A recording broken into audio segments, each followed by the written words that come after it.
ईशांत, सभी को good evening.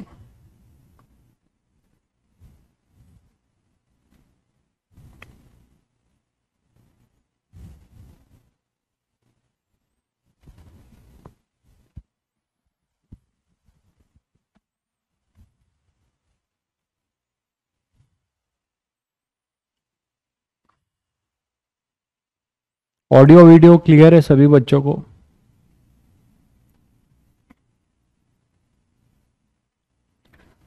सभी बच्चों को ऑडियो वीडियो क्लियर है? एक बार यस कर दीजिए, आगे बढ़े।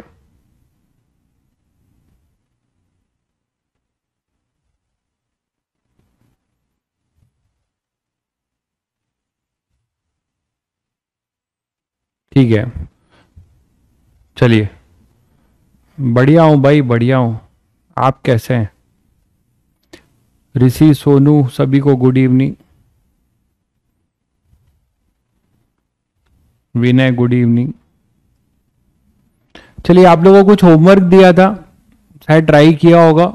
उसी से आगे कंटिन्यू करते हैं। मैग्नेटिक मोमेंट पे क्वेश्चन चल रहा था और टॉर्क पे, है ना? तो देखिए, जैसे ये क्वेश्चन हम कर रहे थे, तो इसमें मैंने आपको बताया था कि इसमें एक चीज आपको थोड़ी सी करेक्ट कराई थी मैंने, कि जो अपना पाथ है, ये पाथ, इस पाथ पे ये चल रहा है, तो ए अपना ऐसा है, ए पे, ए बी पे भी ऐसा करंट है जो कि नहीं दिया हुआ है, ए बी पे भी। तो ये कैसे चल रहा है? ए बी गया, बी सी गया, फिर बी सी के बाद, बी सी के बाद सी डी गया, फिर डी, फिर ई एफ, फिर एफ जी। इधर नहीं आया एफ जी, एफ जी के बाद फिर जी एच, सब बना हुआ है, ठीक है, जी एच और फिर एच ए। तो एक क्यूब में कुछ कुछ साइड से, कुछ कुछ साइड से आपका क्या हो रहा है कि करंट फ्लो हो रहा है। बट हमें इस पूरे सिस्टम का, पूरे इस क्यूब का हमें मैग्नेटिक मोमेंट, तो इसमें मैंने आपको बताया था कि आप इसको ट्रायंगल्स में ब्रेक कर दीजिए, सॉरी रेक्टेंगल में, हर फेसेस को अलग अलग कर दीजिए, तो आपको दिखने लगेगा। हर फेसेस को आप अलग अलग कर लीजिए। जैसे ये फेस है अपना एक,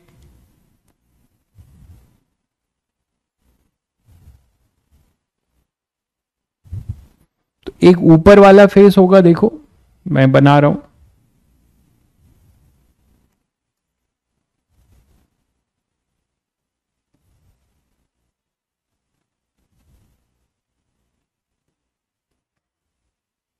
इसको एक क्लोज लूप मान लीजिए, रेक्टेंगुलर।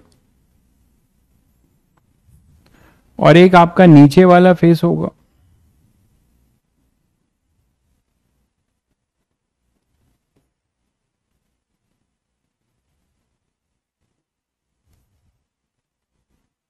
ठीक है, और एक आप ऐसे ले लेंगे।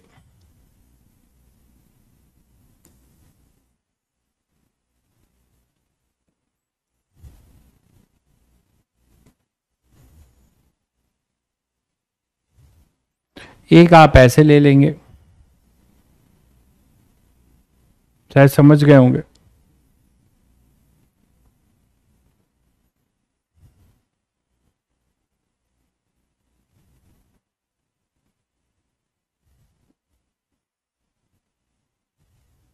और एक पीछे, और एक कितने फेस हो जाएंगे? 6 फेस हो जाएंगे ना।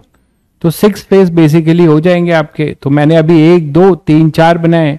एक आगे भी होगा, एक पीछे भी होगा, इधर भी होगा, एक इधर भी। तो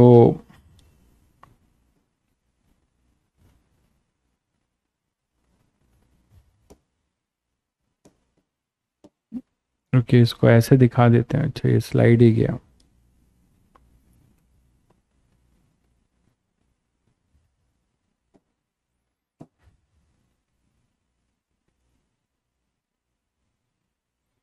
चलिए देखिए, इसको मैं ऐसे बना देता हूं।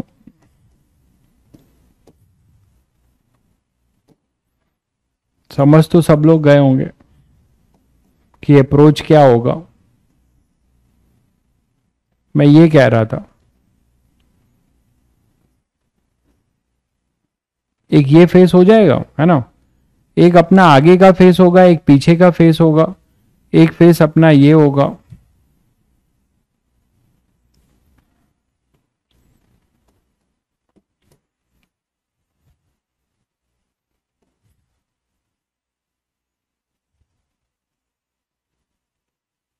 ऐसा, और एक आपका ऐसा। दूर दूर ही बना रहा हूं बस समझने के लिए।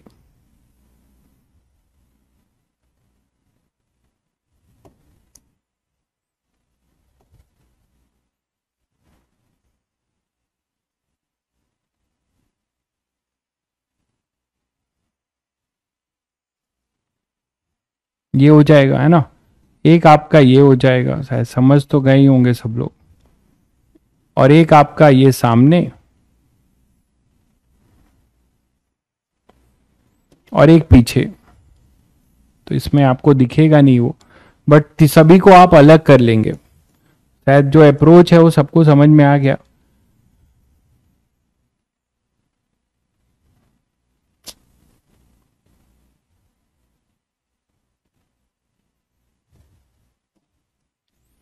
तो अप्रोच सबको क्लियर हो गया,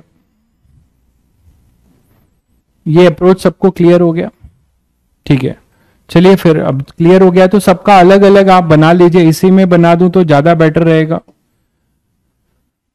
एक आपने ये जो ऊपर वाला फेस हो जाएगा इसमें आप मान लेंगे, और एक ये जो डॉटेड वाले हैं, डॉटेड वाले मैं देखो जो मैं डॉटेड बना रहा हूं उससे कंप्लीट कर रहा हूं। आप आई थिंक यहां से ज्यादा बेटर समझ पाएंगे। तो एक अपना ये रेक्टेंगल ऊपर ऊपर है, देखो ऐसा। ठीक है, एक रेक्टेंगल अपना ये है,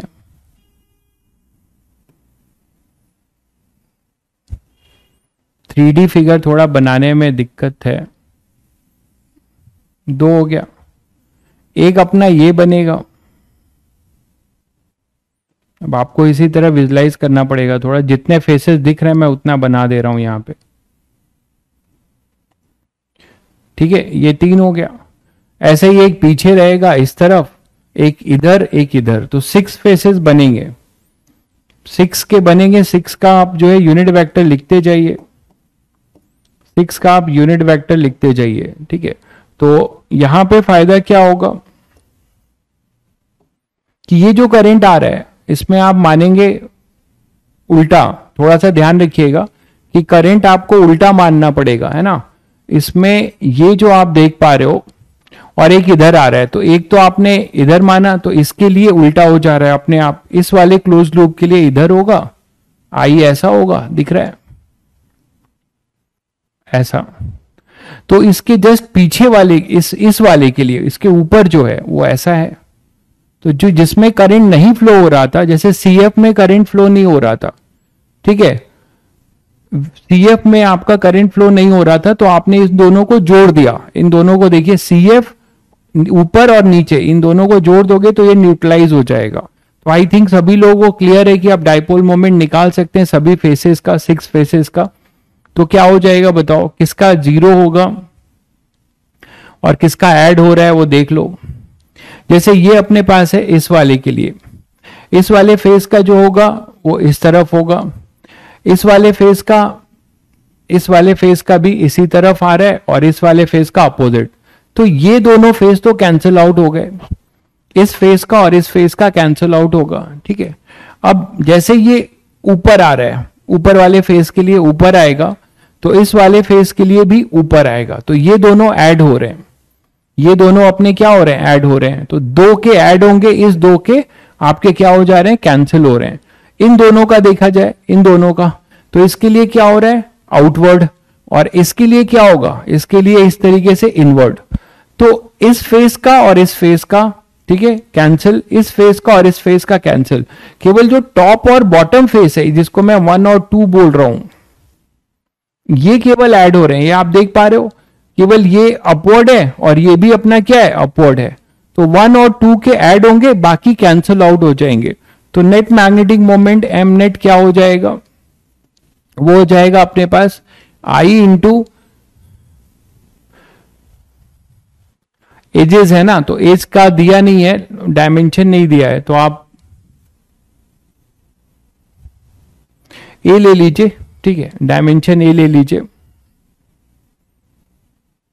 तो आई इंटू ए स्क्वायर, ठीक है, और इसका हो जाएगा 2। तो 2IA² अगर पूरा देखो तो यही आएगा, ओनली ड्यू टू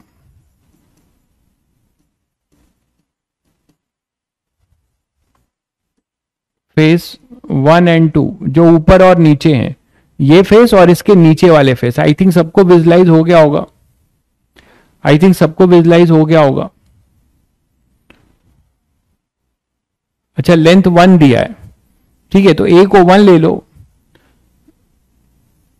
इसको एल कर देता हूं, 1 नहीं है वो, एल कर लीजिए, तो यहां पे एल कर लीजिए। 1 का कोई लॉजिक नहीं है, 1 मीटर लिखना चाहिए, फिर एल कर लो, कोई दिक्कत नहीं है,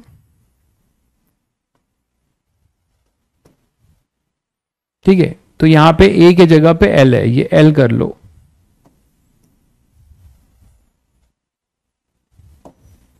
ये एल है। क्लियर है सभी को? तो इस तरीके से आप स्प्लिट करके कर सकते हो, ठीक है। क्लियर है सभी को? जैसे एक क्वेश्चन ये है, a wire carrying a 10 ampere current is bend to pass through various side of a cube of side 10 centimetre, और ये जो डॉटेड है इसमें करंट फ्लो नहीं हो रहा है, जो डॉटेड है उसमें करंट फ्लो नहीं हो रहा है, केवल ये जो बोल्ड वाले हैं उसमें केवल करंट फ्लो हो रहा है। 1 2 3 4 केवल इतने में करंट फ्लो हो रहा है, दिख गया सभी को? केवल इतने में करंट फ्लो हो रहा है, ये क्लियर है सभी को? 2IL²J, बिल्कुल सही है आपका आंसर। तो यहां पे देखिए magnetic moment, magnetic field 3 dimensional है, तो आपको क्या क्या बताना है? नेट फोर्स बताना है, तो नेट फोर्स तो 0 होगा, सभी को पता है। क्लोज लूप है, अगर इसको आप A B C D बोल रहे हैं,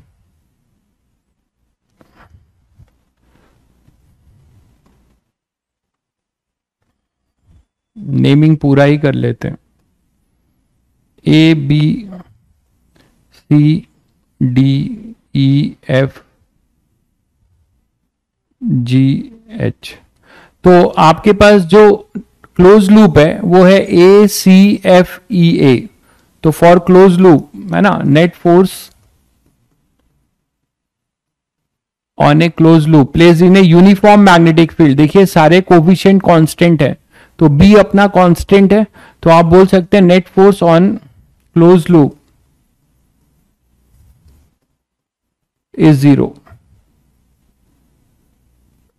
B अपना यूनिफॉर्म है, B कांस्टेंट है, तो इसको आप 0 बोल सकते हैं, इसमें किसी को कोई डाउट नहीं। चलिए अब मैग्नेटिक मोमेंट निकालते हैं, तो मैग्नेटिक मोमेंट के लिए यही कॉन्सेप्ट यूज करेंगे। इसमें आप कैसे स्प्लिट करना चाहेंगे, इसमें आप कैसे स्प्लिट करना चाहेंगे, देखिए इसमें जो लूप होगा, क्लोज लूप बनेगा, वो ऐसे कर सकते हैं। एक लूप तो ये बना लीजिए, एक लूप आपके सामने दिख रहा है, दूसरा लूप ये बना लीजिए, इसका जो काउंटर है,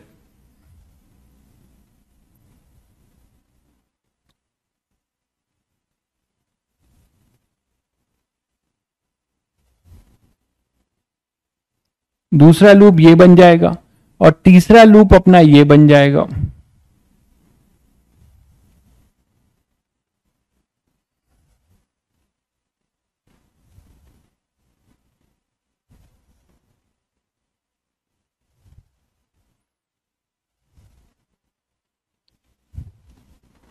तीसरा लूप ये बन जाएगा, दिख गया सभी को?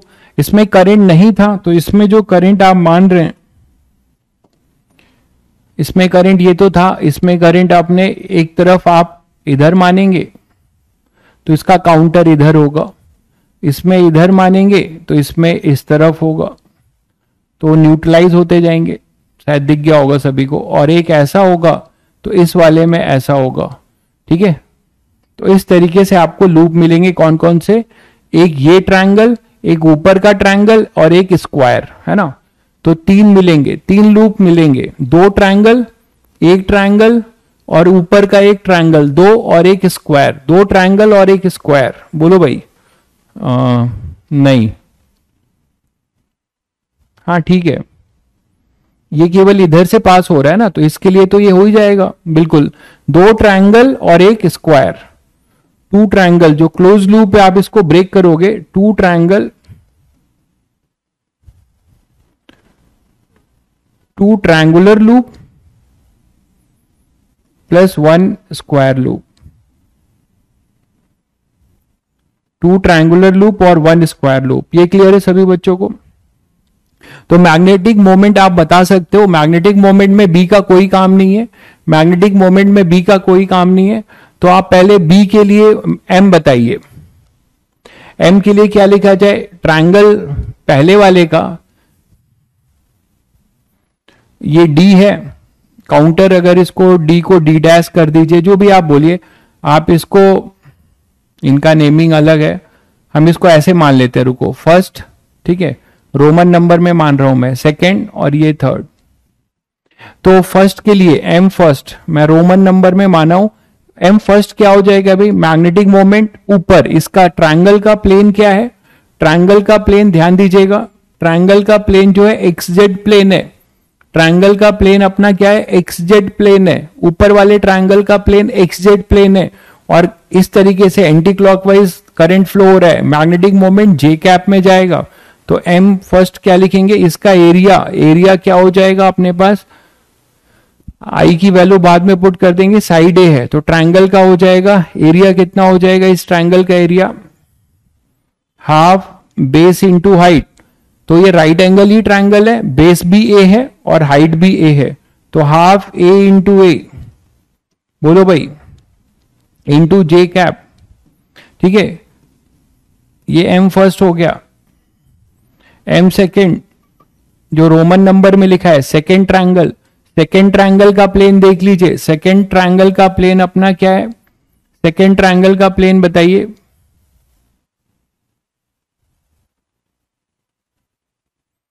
ये वाई एक्सिस है,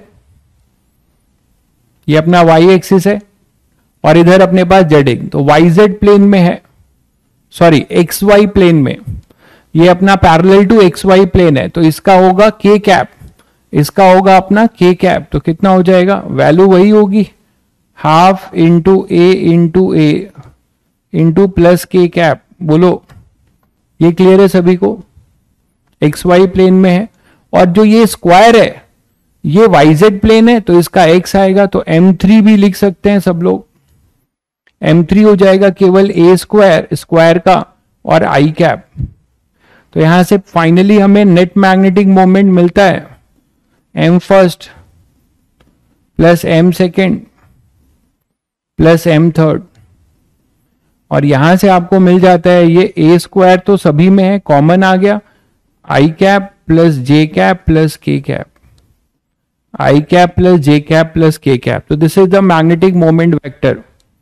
हाँ, करंट भूल गया, बिल्कुल सही याद दिलाया आपने, सही टाइम पे, आई भी होगा, तो यहां पे आई आएगा। हालांकि आई की वैल्यू 10 है, वो बाद में हम पुट कर देंगे, 10 एम्पेयर है, और साइड भी 10 है, वो बाद में, ये एक तरीके से ए है और ये आई है, ठीक है। तो कर लीजिएगा आप लोग, ये आ गया। अब आपको क्या बताना है? टॉर्क। तो टॉर्क बताना है कौन सी बड़ी चीज है? मैग्नेटिक फील्ड आपको वेक्टर फॉर्म में पता है, मैग्नेटिक फील्ड आपको वेक्टर फॉर्म में पता है, तो आप टॉर्क भी बता सकते हो। टॉर्क क्या हो जाएगा? सीधे सीधे m क्रॉस बी कर लेना, m क्रॉस बी कर लेना, ठीक है। तो आई ए स्क्वायर और आई cap plus J cap plus के कैप, ये डिटर्मिनेंट बना के कर लेना, ठीक है। Cross B vector 2 I cap minus 3, ये डिटर्मिनेंट बना के कर लेना, ज्यादा इजी है। 2 I cap minus 3 J cap plus के कैप। आई थिंक सभी बच्चे कर लेंगे, अब सभी लोग कर लोगे। अब टॉर्क डिटर्मिनेंट लेके कर लोगे कि नहीं? आंसर बता दो। ये आई कैप जे कैप के कैप इधर आ जाएगा, आई ए स्क्वायर, हर जगह पे आई ए स्क्वायर है, आई ए स्क्वायर, ये प्लस माइनस प्लस, तो ये हो जाएगा 2 माइनस 3 1। कर लोगे यहां से, ये आंसर निकाल लेना।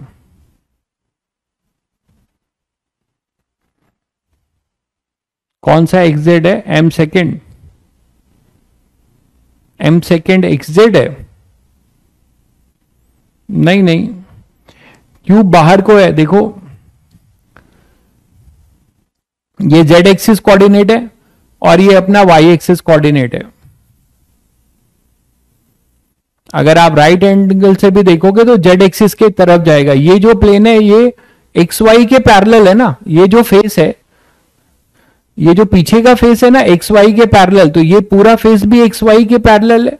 तो एक्स वाई के पैरेलल है, ये ऐसा है, एक्स वाई के पैरेलल है, इसमें आपने ये ट्रायंगल बनाया है, तो एक्स वाई के पैरेलल ही होगा। ठीक है, कोई दिक्कत नहीं है, ठीक है वो। और किसी को कोई डाउट? हो गया, चलो आगे बढ़ते हैं। इसका आंसर तो बता दो फिर, इसका आंसर तो बता दो। अच्छा, हाफ छूट रहा है, हाफ छूट रहा है क्या? हाँ छूट तो रहा है, इसमें हाफ छूट रहा है, बिल्कुल सही कह रहे हैं आप, इसमें हाफ छूट रहा है। अच्छा ओके, पूरा मामला गड़बड़ हो जाएगा फिर। हाँ, इन दोनों में हाफ है, इसमें हाफ नहीं है। ओके, तो इसको लिख सकते हैं I A square by 2 I cap plus I A square by 2 J cap plus I A square के कैप। अब ठीक है भाई, तो यहां I A square by 2 I A square by 2 होगा, और यहां पर अपने पास हो जाएगा 2 माइनस 3 और 1। अब ठीक है, आई थिंक अब okay. 1/10 I cap plus J by 2, okay ठीक है, कर लीजिएगा ये।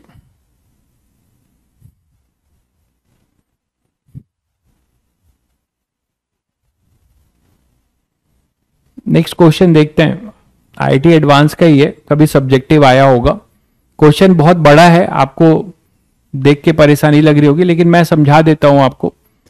क्वेश्चन में ये है, डायग्राम से समझ लीजिए। देखिए, एक स्क्वायर फ्रेम है, ठीक है, एक वायर है, स्क्वायर फ्रेम है, मैं यहां समझाता जा रहा हूं, आप पढ़ते रहिएगा बाद में। ये स्क्वायर फ्रेम है, मेड अप ऑफ 4 रॉड्स, ये 4 रॉड्स हैं, ठीक है, मैं यहां बताता भी जा रहा हूं, आप देख लीजिए। A uniform constant magnetic field B is directed at 45 to the x-axis in xy plane. PQR के बारे में ध्यान रखिए। PQR is a rigid square wire frame carrying a steady current I0। जो मेन चीज है मैं अंडरलाइन कर दे रहा हूं, ठीक है। PQRS is a rigid square frame carrying a steady current I0, ठीक है। तो I0 का जो है स्टेडी करंट फ्लो हो रहा है उस स्क्वायर फ्रेम में, with its center at the origin. At the time t equal to 0, the frame is at rest. वो फ्रेम जो है ऐसे ही किसी प्लेन में रखा गया है। किस प्लेन में रखा गया है वो आप देख रहे हो, एक्स वाई प्लेन में। तो वायर ये जो है अपना, ये कहां पे रखा गया है? ये ऐसे रखा गया है एक्स वाई प्लेन में, अब ऐसे ही रखा हुआ है, ठीक है। और कैसे बना है ये? 4 रॉड से, 4 massless square frame carrying a steady current I not, rigid square frame है। तो यहां पे कोई वायर होगा, ये वायर और ये, इन चारों से बना है ये, ठीक है। At time t equal to 0 the frame is at rest in the position shown in the figure. अभी देख, with its sides parallel to X Y axis, each of the frame is of mass m। ये बात गौर करने वाली है कि हर तार का मास जो 4 तार से बना है वो ml है, सभी का मास ml है, सभी का मास अपना क्या है? ml है, ठीक है, सभी का मास अपना ml है। यहां तक क्लियर हो गया सभी बच्चों को?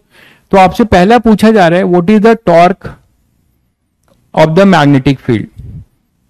आ जाइए यहां पर, ये है सिचुएशन। अब किसी को दिक्कत नहीं होगा, सभी को m और l समझ में आ गया। ये ml है, ये ml है, ये ml है, ये ml, और I0 की करंट सभी में आपने इस तरीके से फ्लो कराई, ऐसा I0 फ्लो हो रहा है।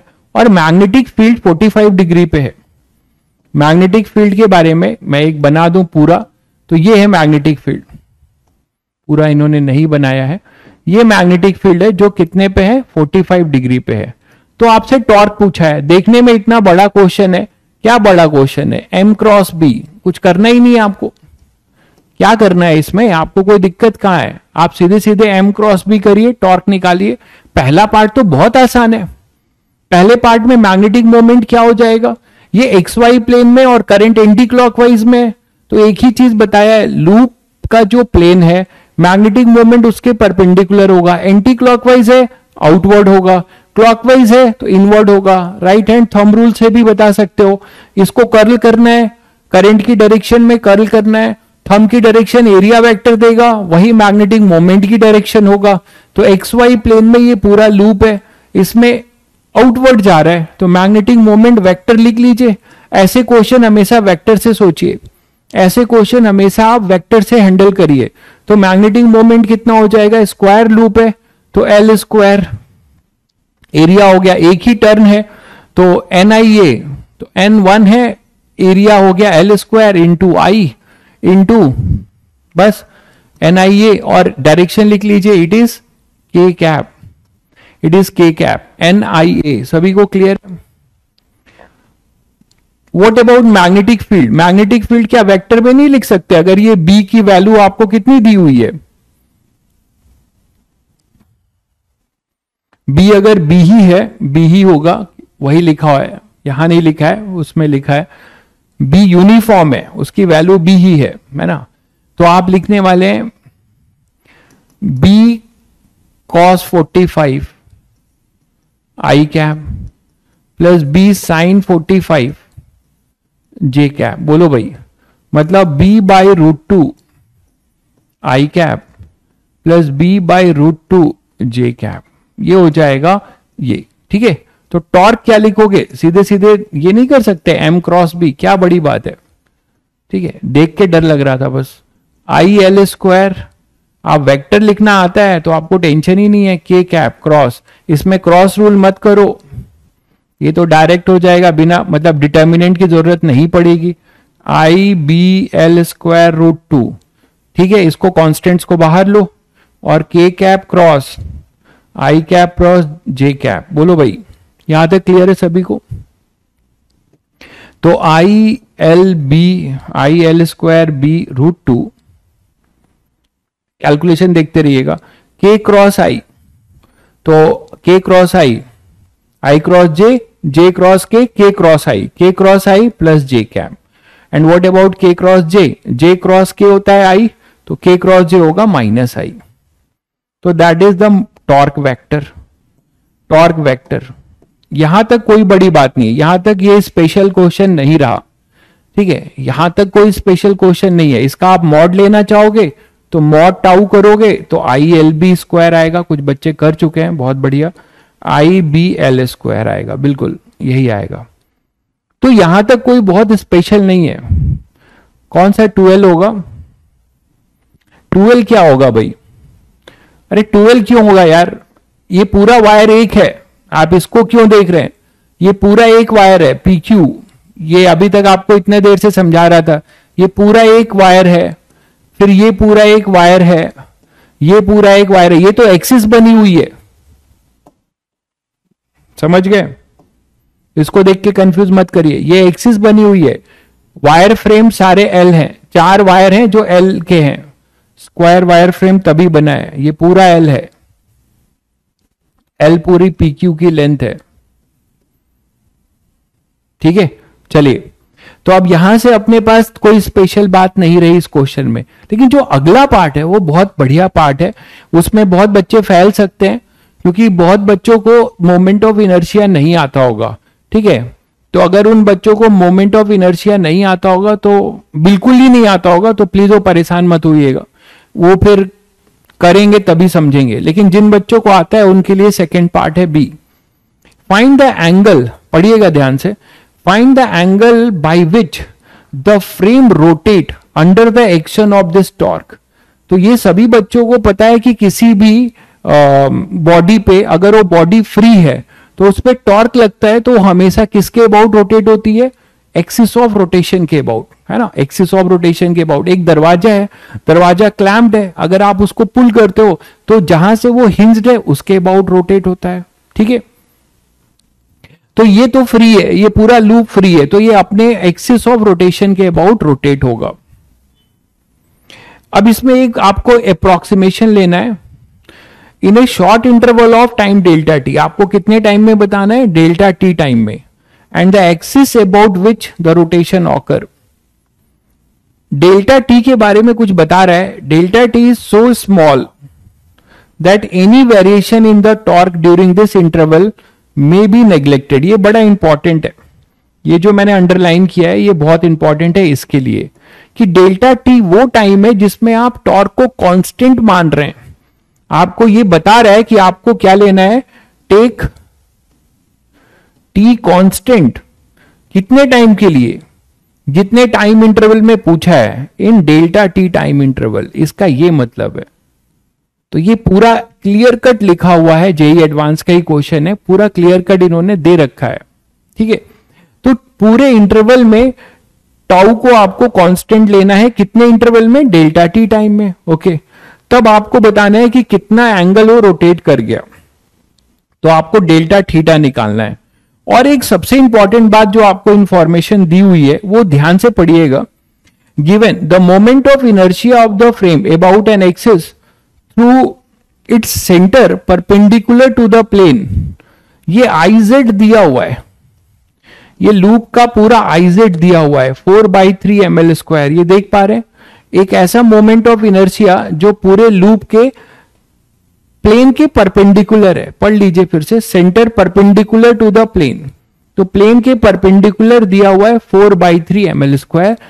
तो शायद कुछ बच्चों को चमक रहा होगा कि सर एक रिलेशन हमें याद है, और वो रिलेशन ये होता है, बी पार्ट की कहानी शुरू हो रही है, tau equal to I alpha. Sir ये पता है हमें, tau equal to I alpha. ठीक है, तो अगर हमें टॉर्क पता चल गया तो उसको मोमेंट ऑफ इनर्शिया से हम डिवाइड कर देंगे तो हमें एंगुलर एक्सेलरेशन मिल जाएगा। ठीक है, और एंगुलर एक्सेलरेशन अगर मिल जाएगा तो, और अल्फा हमारा कांस्टेंट, आप करके देखिए, टॉर्क कांस्टेंट आ रहा है ना, कोई वेरिएशन तो नहीं है टॉर्क में, तो टॉर्क कांस्टेंट रहेगा तो अल्फा भी कांस्टेंट होगा, क्योंकि मोमेंट ऑफ इनर्शिया तो एक फिजिकल क्वांटिटी है। तो हम यहां पे क्या लगा देंगे, second equation, delta theta equal to omega naught delta T plus half alpha delta T square. अब इसमें इनिशियल ओमेगा नॉट 0 है, ऐसे ही पड़ा हुआ था, रोटेट नहीं कर रहा था इनिशियली, तो डेल्टा थीटा क्या आ जाएगा, half alpha delta T square, जिसमें सभी बच्चों को ये आइडिया लग गया होगा कि for this delta T interval we can assume this alpha as constant. केवल डेल्टा टी इंटरवल में हम इस अल्फा को कांस्टेंट एज्यूम करेंगे। क्यों? क्योंकि जब ये घूमने लगेगा तो इसका मैग्नेटिक मोमेंट की डायरेक्शन भी चेंज होने लगेगी। अभी ये मैग्नेटिक मोमेंट ऐसा है, देखिएगा ये लूप है, ठीक है, ये लूप है और ये मैग्नेटिक मोमेंट आपकी तरफ है।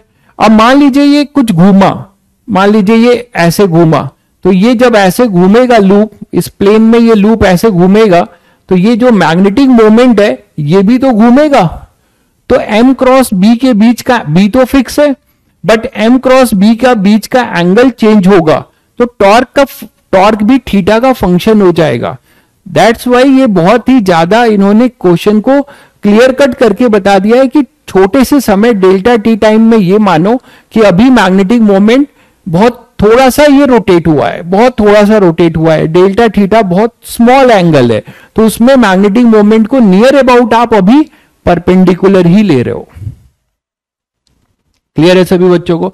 तो कुल मिला के हम यहां आए हुए हैं अल्फा निकालना है, अल्फा निकाल लेते हैं। बट उसमें भी इस क्वेश्चन की जो सबसे बेहतरीन बात है कि सर मोमेंट ऑफ इनर्शिया जो दिया है उसी को डिवाइड कर देंगे। 90% बच्चे क्या करेंगे, जो मोमेंट ऑफ इनर्शिया दिया है उसी से इसको डिवाइड करके टॉर्क ले आएंगे। कुछ बच्चों ने कर भी दिया होगा, जबकि वो नहीं है। क्यों? क्योंकि हमारा जो एक्सिस ऑफ रोटेशन है वो टॉर्क बताएगा। The direction of torque will give the natural axis of rotation. This is the very important concept. तो ये चीज मैं आगे ले रहा हूं। कभी भी ऐसे क्वेश्चन में ध्यान दीजिएगा कि द डायरेक्शन ऑफ टॉर्क, ये सिखाता है ये क्वेश्चन आपको, द डायरेक्शन ऑफ टॉर्क, ये बहुत इंपॉर्टेंट चीज सिखाता है, concept of natural axis of rotation. The direction of torque gives the natural axis of rotation. मतलब अगर ये लूप अगर फ्री है तो अपने नेचुरल एक्सिस ऑफ रोटेशन में रोटेट करेगा। और इसका जो नेचुरल एक्सिस ऑफ रोटेशन होगा वो कौन सा एक्सिस होगा? द एक्सिस इन उसका जो यूनिट वेक्टर होगा उस एक्सिस कहां से पास होगा? जो टॉर्क का यूनिट वेक्टर है, मतलब टॉर्क की जो डायरेक्शन है वही अपनी नेचुरल एक्सिस ऑफ रोटेशन कहलाएगी भाई। तो the direction of torque gives the natural axis of rotation. ये इंपॉर्टेंट बात ये क्वेश्चन सिखा जाता है, ठीक है। तो कभी भी ऐसा क्वेश्चन आए जिसमें आपको हिंज ना हो, मान लो अगर ये लूप कहीं क्लैंप होता तो उसमें कोई सोचना ही नहीं है, वो उसी क्लैंप के अबाउट रोटेट होता, ठीक है। जैसे मान लो मैं आपको बोलता कि ये कहीं पे किसी के अबाउट, मान लो ये जेड एक्सिस के अबाउट ही फिक्स हो जाता क्लैंप, तो ऐसे ऐसे रोटेट होता, ठीक है। लेकिन अगर ये फ्री टू रोटेट है तो it always rotate about it's natural axis of rotation. And how you will decide the natural axis of rotation? By just seeing the torque vector. इसीलिए कभी कभी क्वेश्चंस में अगर ऐसा पूछा जाए तो तुम्हें टॉर्क पहले वेक्टर फॉर्म में निकालना पड़ेगा, पहले तुम्हें टॉर्क वेक्टर फॉर्म में निकालना पड़ेगा जिससे तुम एक्सिस ऑफ रोटेशन जज कर पाओ। तो चलो करते हैं। एक्सिस ऑफ रोटेशन इसका कहां से पास हो जाएगा? एक जे कैप है और माइनस आई कैप है, तो शायद सभी बच्चे इतना तो गेस कर पाओगे कि कैसे घूमेगा ये। जे कैप और माइनस आई कैप है, तो ये अपने पास एक्स और वाई एक्सिस था, ठीक है। तो इसका एक्सिस ऑफ रोटेशन जो होगा प्लस जे कैप और माइनस आई कैप। कौन सा क्वाड्रेंट होता है? प्लस जे कैप और माइनस आई कैप। इसका मतलब इसका जो एक्सिस है वो यहां से पास होगा। अब मैं ये नहीं बोल सकता कि पूरा 45 से ही पास होगा, क्यों? क्योंकि उसका bx और टॉर्क का जो कंपोनेंट है क्या वो सेम है? देख लीजिए, अगर आप सेम है तो 45 से पास होगा, देख लीजिए। हाँ सेम है, ठीक है। ये जो आपका जे कैप और के कैप का जो कोफिशिएंट है ना, वो सेम है, तो tan थीटा मतलब tan 45 ही हो जाएगा। फिर ये सबको समझ में आया मैं क्या बोल रहा हूं? मैं बोल रहा हूं कि ये 45 से पास होगा क्योंकि इसका टॉर्क का tx और ty सेम है।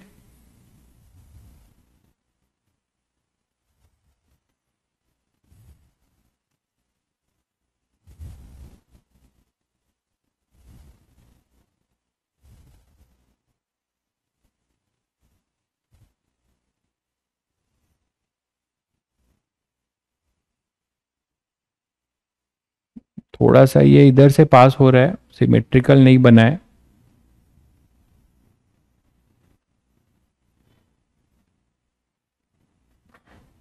अब ठीक है। तो मैं आपको ये कह रहा था कि इसका जो टॉर्क है, जो अपना टॉर्क आया है वो क्या आया है वेक्टर फॉर्म में? I L B square by root two J cap minus I cap. Torque आया है I L square B by root two J cap minus K cap. तो मैं कह रहा था आपको इसका यूनिट वेक्टर, तो आपको इधर आपको आई कैप और ये जे cap, sorry minus I cap है ये, तो ये और ये वैल्यू सेम है तो 45 ही होगा, तो ये यहां से पास होगा। ये एक्सिस ऑफ रोटेशन होगा, this is your natural axis of rotation.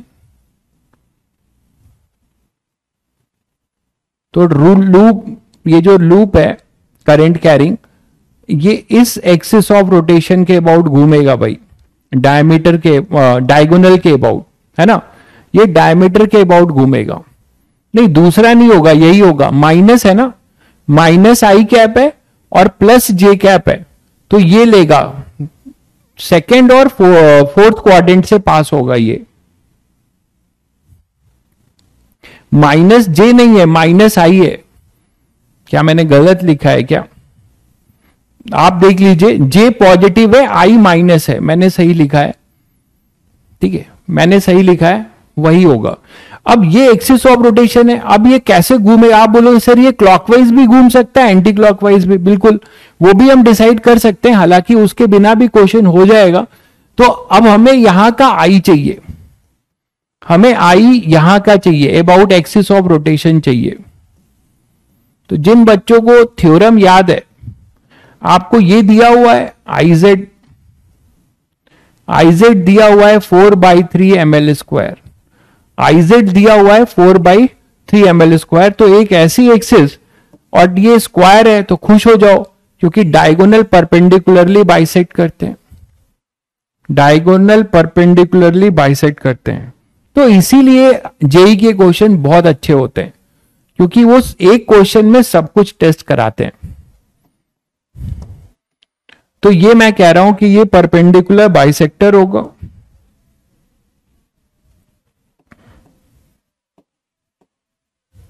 ये परपेंडिकुलर होंगे, तो इसको अगर आप x ले लेते हो, इसको y ले लेते हो, तो ये z होगा। तो perpendicular by perpendicular axis theorem.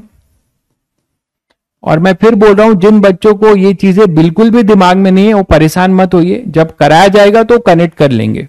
Bye perpendicular axis theorem, इस पार्ट को छोड़ सकते हैं अभी। By perpendicular axis theorem, I X plus I Y equal to I Z, ये सभी जानते हैं। एंड बाई सिमेट्री,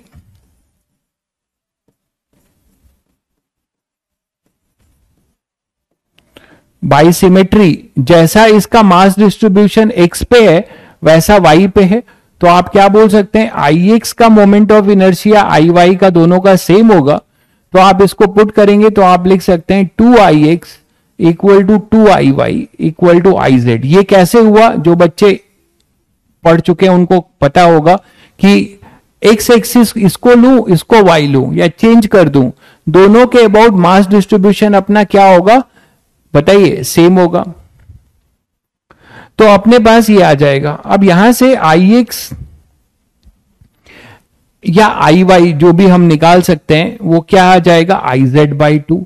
और हमें आई जेड कितना दिया था, 4/3 ml²। तो हमारे एक्सिस के अबाउट मोमेंट ऑफ इनर्शिया कितना आ गया, 4/3 ml² अपॉन में 2, दैट इज 2/3 ml²। ये क्लियर हो गया सभी बच्चों को? ठीक है। एक भाई को बायट-सेवर्ट्स लॉ की चिंता पड़ी है।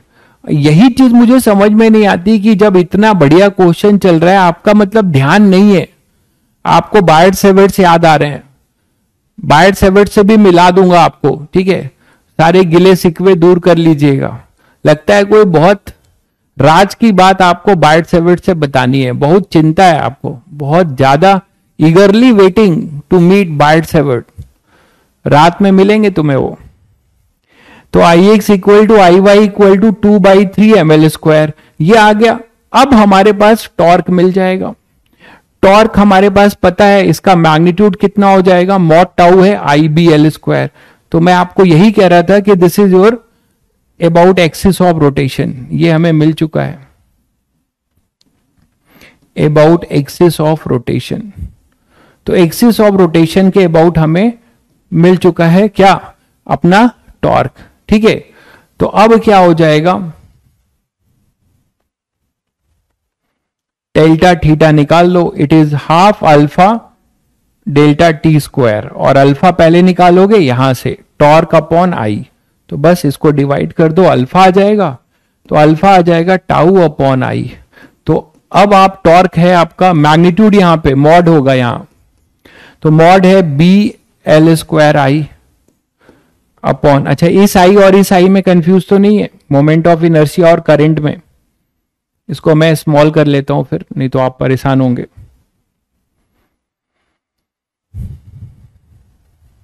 इसको आई करना था, चलिए डायरेक्ट वैल्यू लिख रहा हूं मोमेंट ऑफ इनर्शिया की। अब आई को रहने ही देता हूं जैसे है। तो टाउ अपॉन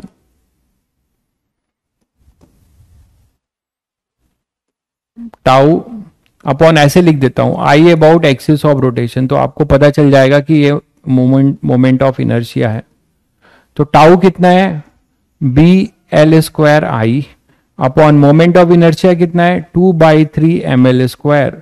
तो ml² में L² तो गया, तो अल्फा कितना आया, 3BI अपॉन 2m।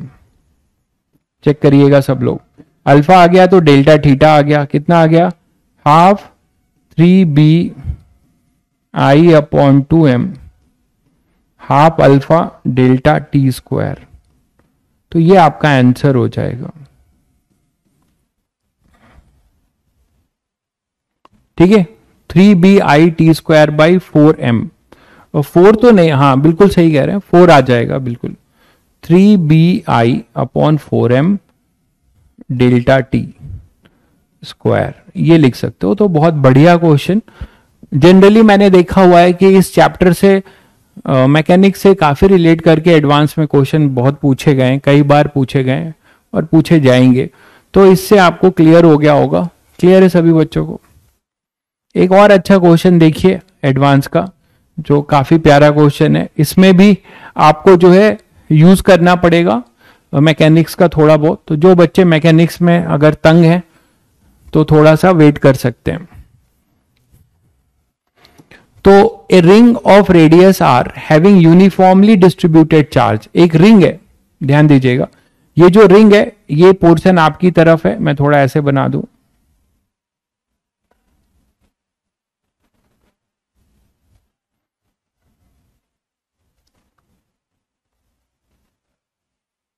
ठीक है, इसको छोड़ नहीं सकता मैं, ये सब बहुत कॉन्सेप्ट बिल्डिंग क्वेश्चंस हैं, इसको मैं नहीं छोड़ सकता, ठीक है। हाँ, अगर फर्जी अगर आपको केवल जेई मेंस का प्रिपरेशन कराना है तो उसके लिए अलग बात है। A ring of radius R having uniformly distributed charge Q, इस पूरे रिंग पर चार्ज फैले हुए हैं। और ऐसे नहीं कोई बहुत अद्भुत क्वेश्चन है, सारा चीज आपको बताया गया है, आप कर सकते हैं थोड़ा दिमाग लगाएंगे तो। बस वही बच्चे थोड़ा कर सकते हैं जिनका मैकेनिक्स अभी टच में है, क्योंकि मैकेनिक्स की यूज पड़ेगी। तो ये पूरा रिंग जो है ऐसे डिस्ट्रीब्यूटेड है, ये पोर्शन आपकी तरफ है, ये रिंग ऐसा है, ठीक है। इस Q is mounted on A rod suspended by two identical string, ये रॉड है और ये रॉड है, देखिए ये रॉड है, इसमें इस डिस्क फंसी मतलब रिंग फंसी हुई है और ये दोनों ऐसे स्ट्रिंग से लटके हुए हैं, ये दोनों स्ट्रिंग से अपने लटके हुए हैं, ठीक है। The tension in the string is in equilibrium is T not. तो एट इक्विलिब्रियम तो सभी बच्चे बता सकते हैं क्या होगा, इतना तो सबको मैकेनिक्स आती है। एट इक्विलिब्रियम रॉड का कोई मास नहीं है, ठीक है, रॉड का कोई मास नहीं ले रहे हैं आप, रिंग का बस है क्यू है, हाँ रॉड का कोई मास नहीं है, क्या क्या दिया हुआ है इन्होंने। Now a vertical magnetic field B is switched on and the ring is rotated at a constant angular velocity omega, find the maximum omega with which the ring can be rotated if the string can withstand a maximum tension of 3t naught by 2। ठीक है, फिर से समझाता हूं, ध्यान से समझिए। हाँ, ग्रेविटी कंसिडर करेंगे भाई, बिल्कुल करेंगे, दिया नहीं है कि नहीं करना है तो करेंगे मतलब। तो यहां पर क्या होगा कि एट इक्विलिब्रियम तो सभी बच्चे समझ रहे हैं कि इस पूरे, ये मास एम लिखा है, ठीक है, ये मास एम किसका है, ये मास एम आपको जो दिया हुआ है ये रॉड का ही मास होगा, या इन्होंने कहीं मेंशन नहीं किया है, रुको, नहीं रॉड का नहीं, ये इसका मास है, रिंग का मास है, रॉड मासलेस है, रॉड मासलेस है, रॉड आपका मासलेस है। या हो सकता है कि रॉड का दिया हो ये मासलेस हो, दोनों मिड पॉइंट पे ही है तो कोई दिक्कत नहीं है, ये भी mg इधर ही लगाएगा, ठीक है, ये भी mg अपना इधर ही लगाएगा, तो किसी का भी ले सकते हैं। इन्होंने रॉड का दिया है शायद,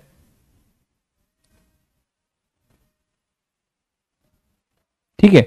तो चलिए, तो एट इक्विलिब्रियम क्या बोलेंगे, इक्विलिब्रियम पे तो सभी को पता है कि जैसे ये रॉड है और ये अपनी रिंग है, रिंग को अगर मासलेस मान रहे हैं तो रिंग को मासलेस मान लीजिए, यहां पे टेंशन है, तो इतना तो सबको पता है कि ये दोनों टेंशन बराबर ही होंगे इक्विलिब्रियम में। क्यों भाई, क्यों बराबर होंगे बताएंगे? अभी ये रुकी हुई है रिंग, ऐसे ही रिंग पे चार्ज नहीं है, और ये क्यों बराबर होंगे, इतना समझ में आ रहा है सभी बच्चों को, ये mg है। तो ये दोनों बराबर इसलिए होंगे क्योंकि इन दोनों का टॉर्क भी 0 होना चाहिए। यहां से ये डिस्टेंस और ये डिस्टेंस L/2 और L/2। तो अगर आप इसको अलग अलग मानोगे भी तो टेंशन सेम होंगे, तो ये दोनों बराबर होंगे। अगर आप अलग मानना चाहो तो अलग मान लो, लेकिन एट इक्विलिब्रियम जो होगा T1 equal to T2 equal to T0 होगा। क्यों? क्योंकि आप टॉर्क की इक्वेशन लिखेंगे तो T1 into L/2 equal to T2 into L/2।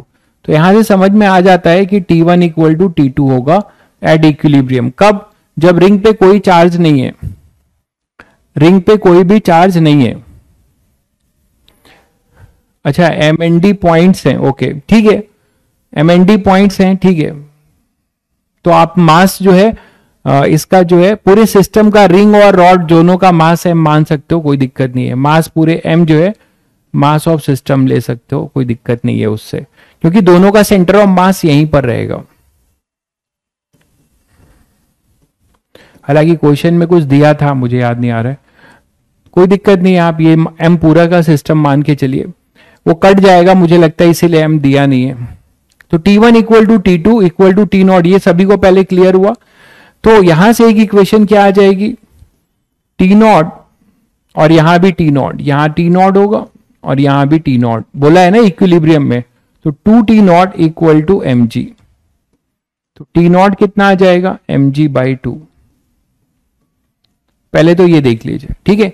ये कब की बात है, जब ये ओमेगा से घूम नहीं रहा है, ठीक है, इक्विलिब्रियम की बात है, जब ओमेगा से नहीं घूम रहा है, व्हेन ओमेगा 0 है। रिंग पे चार्ज है, रिंग पे चार्ज है, बट ओमेगा 0 है और मैग्नेटिक फील्ड नहीं है, लिखा हुआ है देखिए, the tension in the string is equilibrium. अब यहां से शुरू हो रही कहानी, now a vertical magnetic field is switched on. तो स्विच्ड ऑन होने के पहले, मतलब ये जो कहानी है, ये कब की कहानी है, बिफोर बी स्विच्ड ऑन, ठीक है। तो बी के स्विच ऑन होने से पहले की कहानी है कि ये जो आपके पास रहेगा। मान लो अगर ये ओमेगा से घूम भी रहा था, तो आप सभी को पता है कि इसमें कुछ भी नहीं होगा, क्योंकि सभी बच्चों को मैंने रोटेटिंग चार्ज के वजह से मोमेंट निकालना सिखाया हुआ है, तो आपके लिए बड़ी चीज नहीं होनी चाहिए थी, ठीक है, आप खुद भी कर सकते हैं। अब आप देखिए क्या होगा नेक्स्ट केस। नेक्स्ट केस क्या होगा कि रॉड जो है जब ये घूमने लगेगा,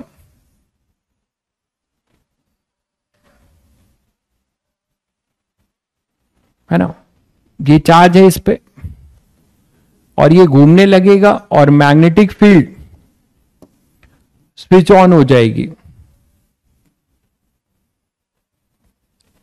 मैग्नेटिक फील्ड आपकी स्विच ऑन हो जाएगी, तो एक मैग्नेटिक मोमेंट क्रिएट होगा और मैग्नेटिक मोमेंट के बाद मैग्नेटिक फील्ड है तो इस पे टॉर्क आने लगेगा, मानते हैं कि नहीं।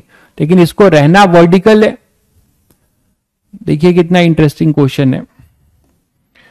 मैग्नेटिक फील्ड जो है, अब आपने यहां पे मैग्नेटिक फील्ड स्विच ऑन कर दिया, ठीक है, और इस पे चार्ज की वैल्यू तो Q दे रखी होगी, हाँ Q दे रखी है।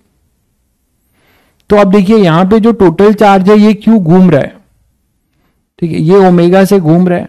ओमेगा की डायरेक्शन किधर दी है, इस तरफ दी है। ये भी बहुत फर्क पड़ेगा इसका, अभी समझ में आ जाएगा क्या। ओमेगा इन्होंने ऐसा दिया हुआ है,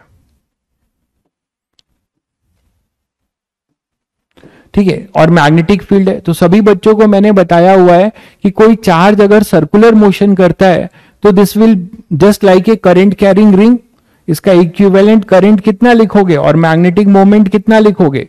इसमें आप इसको बोलोगे ना, पॉजिटिव चार्ज रोटेट हो रहा है कांस्टेंट ओमेगा से, तो this is just like a current carrying ring. इसको आप बोल सकते हो ना एक करंट कैरिंग रिंग की तरह। बोलो भाई, इसमें आई आएगा और आई कितना हो जाएगा, Q omega upon Q upon T, यही तो बोलते हो, Q upon T, that is Q omega upon 2 pi. This is your current carrying ring. अब इस करंट कैरिंग रिंग में ध्यान दीजिएगा, इस करंट कैरिंग रिंग का मोमेंट किधर होगा। अब इस करंट कैरिंग रिंग का मोमेंट इधर होगा, इस करंट कैरिंग रिंग का मोमेंट वेक्टर होगा ऐसा, और इस पे B भी है, इस पे B भी है। पहले क्या था, फिर से समझिए, पहले क्या था, पहले मैग्नेटिक फील्ड नहीं थी, तो इसके दोनों रस्सी के टेंशन का टॉर्क 0 था, T0, तभी तो T1 इक्वल टू T2 था।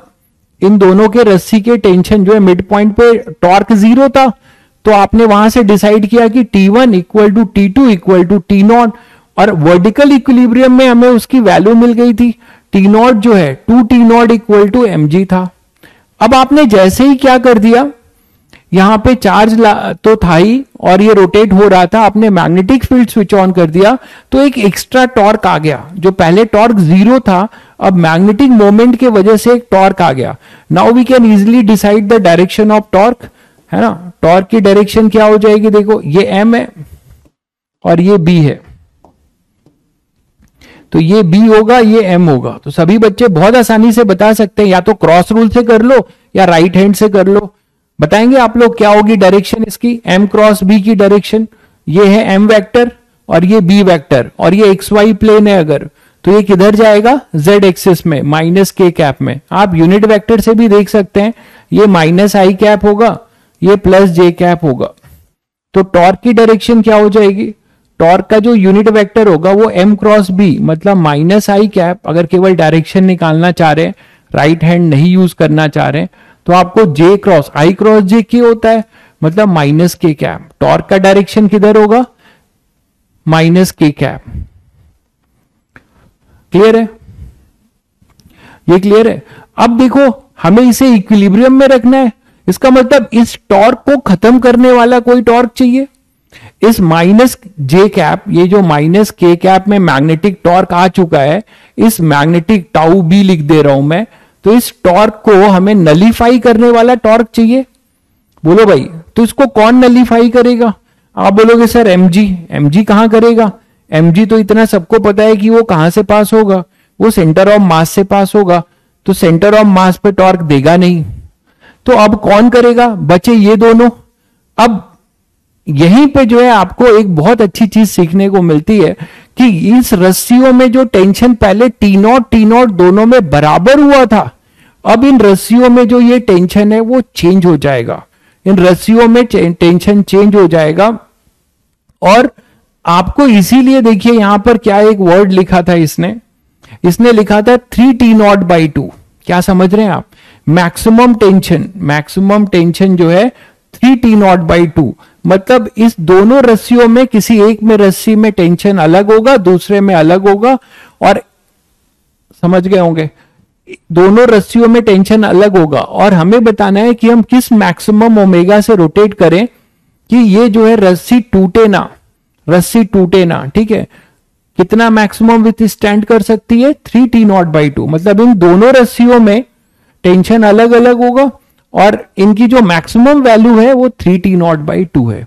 तो अब क्या होगा, इस रस्सी में टेंशन आएगा कुछ T1, इस रस्सी में टेंशन आएगा T2. क्यों अलग होगा, समझ में आ गया, क्योंकि हमारा जो एक्स्ट्रा टॉर्क आया है, ये जो एक्स्ट्रा टॉर्क आया है, और टाउ बी अब लिख भी लेते हैं, टाउ बी की वैल्यू भी लिख लेते हैं. कितना हो जाएगा बताओ, मैग्नेटिक मोमेंट कितना है, m क्रॉस b. m कितना हो जाएगा, सबको लिखना सिखाया गया है. m बताइए, m क्या हो जाएगा, ni है, n1 है, i है q omega upon 2 pi into area है पाई r स्क्वायर. r दिया था क्या, r देखिएगा दिया था, हाँ r दिया था, तो पाई r स्क्वायर.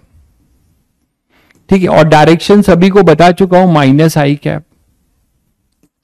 तो मैग्नेटिक मोमेंट अपने पास आ जाएगा q omega r square by 2 minus I cap.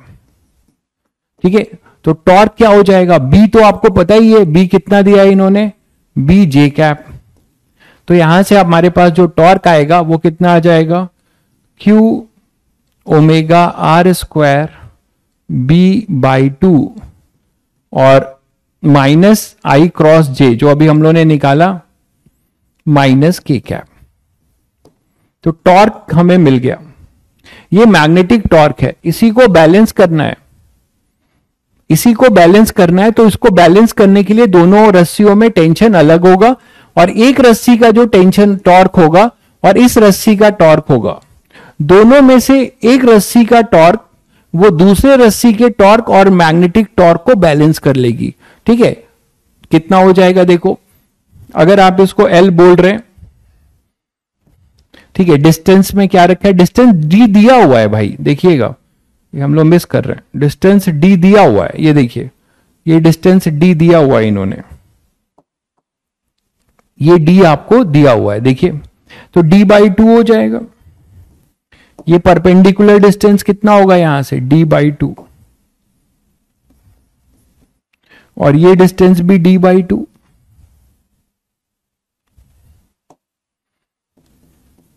ठीक है, चलिए टॉर्क लिखते हैं। तो T1 का टॉर्क क्या आएगा, ये है T1 force into perpendicular distance, तो वैल्यू कितनी आ जाएगी T1 इंटू D/2, ये तो दिख रहा है। But what about the direction, direction क्या होगा, जिधर फोर्स है और जिस पॉइंट पे हमें टॉर्क निकालना है उस तरफ कर्ल करो, ये जा रहा है माइनस के कैप, और T2 का क्या हो रहा है, ये T2 का फोर्स है, इधर निकालना है, इसको कर्ल करो तो ये प्लस के कैप। तो शायद सभी बच्चों को समझ में आ गया कि T1 का जो टॉर्क है वो B के अलॉन्ग है, कितना हो जाएगा वो T1 into D/2 minus K cap, और T2 का जो टॉर्क है वो है T2 इंटू D/2 और ये है प्लस के कैप। तो आप देख रहे हैं ये दोनों का टॉर्क सेम डायरेक्शन में, इसका अपोजिट है, तो इन दोनों के टॉर्क को T2 बैलेंस कर लेगा। ठीक है, और एक इक्वेशन हम हॉरिजॉन्टल इक्विलिब्रियम की लिख सकते हैं, T1 plus T2 is equal to mg, net mass, net system का मास, net force upward equal to downward. एक इक्वेशन ट्रांसलेशन की और दूसरी इक्वेशन टॉर्क की। टॉर्क का अब मैं मैग्नीट्यूड लिख रहा हूं केवल, वो हो जाएगा T1 D/2 प्लस, इसके साथ ये टॉर्क एक ही डायरेक्शन में, तो इनको एक साथ लिखेंगे QB omega R²/2, that should be equal to T2 into D/2। यहां तक सभी बच्चों को क्लियर हो गया होगा। अब इसमें आपसे पूछा जा रहा है कि मैक्सिमम जो है वेरिएबल टेंशन है रस्सी में, वो कितना है 3T0/2 लिखा हुआ है, देखिए मैक्सिमम वेरिएबल टेंशन 3T0/2, तो किस में आएगा, मैक्सिमम टेंशन किस में आएगा भाई, आप बताएंगे मैक्सिमम टेंशन जो है किस में आएगा, बताइए मैक्सिमम वेरिएबल टेंशन किस में पहले आएगा, इसमें आएगा कि इसमें, ये तो आप लोग बता दीजिए जरा कमेंट करके कि T1 मैक्सिमम वेरिएबल रहेगा या T2 मैक्सिमम वेरिएबल रहेगा, प्लीज बताइए जरा। इतना तो सोच सकते हैं कि मैक्सिमम वेरिएबल टेंशन, मैक्सिमम बोल रहा है T2, बिल्कुल वेरी गुड, T2 रहेगा। तो क्योंकि T2 इसके साथ ऐड हो रहा है, यही T1 और T2 में अभी दिख ही रहा है कि T2 ग्रेटर देन T1 है, तो ये मैक्सिमम होगा पहले, है ना, इसकी वैल्यू मैक्सिमम अपने पास T2 मैक्सिमम 3T0/2 जाएगी। तो बस यहां से T2 हमें क्या पूछा गया था, B पूछा था, ओमेगा पूछा था, ओके ओमेगा हमें पूछा था। तो इसका मतलब ये हुआ कि एक हमें इंफॉर्मेशन और है, ये फर्स्ट इक्वेशन, ये सेकेंड, एक इंफॉर्मेशन हमें और पता है क्या, कि इन दोनों का जो मैक्सिमम वेरिएबल टेंशन है T2 माइनस T1, वो अपने पास एक तरीके से कितना है, डिफरेंस कितना हो जाएगा, ये देखो डिफरेंस जो होगा, जो T2 ये minus T2 minus T1 equal to mg। यहां से हम T2 अगर लिख रहे हैं, रुको, T2 equal to mg minus T1 आ रहा है।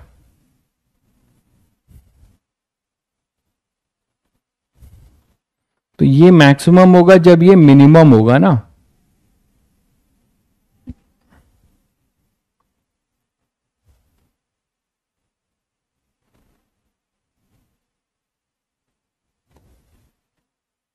तो या फिर ऐसे कर लो, 2 तो कैंसिल हो रहा है यहीं से, T2 माइनस T1 यहां ले आओ, इसको इधर ले आओ, 2 कैंसिल करके, QB ओमेगा R²/2, ठीक है, और यहां पे D, ये D मैंने इसमें डिवाइड कर दिया।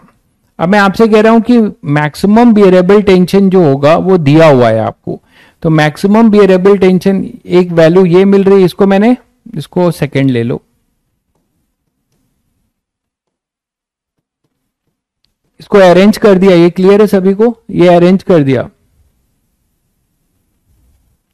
भाई। अभी तक मैं आपको इतने देर से यही तो समझाया कि T1 और T2 की वैल्यू क्यों डिफरेंट होगी, क्योंकि नेट टॉर्क अब केवल T1 और T2 का नहीं है, मैग्नेटिक मोमेंट का भी टॉर्क है। इतने देर से समझा रहा हूं, फिर आप वही पूछ रहे हो, आपके सामने लिखा भी है कि यहां पे एक मैग्नेटिक एक्स्ट्रा टॉर्क आ चुका है, इस मैग्नेटिक टॉर्क को बैलेंस करने के लिए T1 और T2 रस्सियों में टेंशन अलग होगा, एक का टेंशन मैग्नेटिक के अलोंग होगा, एक उसके अपोजिट होगा जो आपके सामने लिखा है।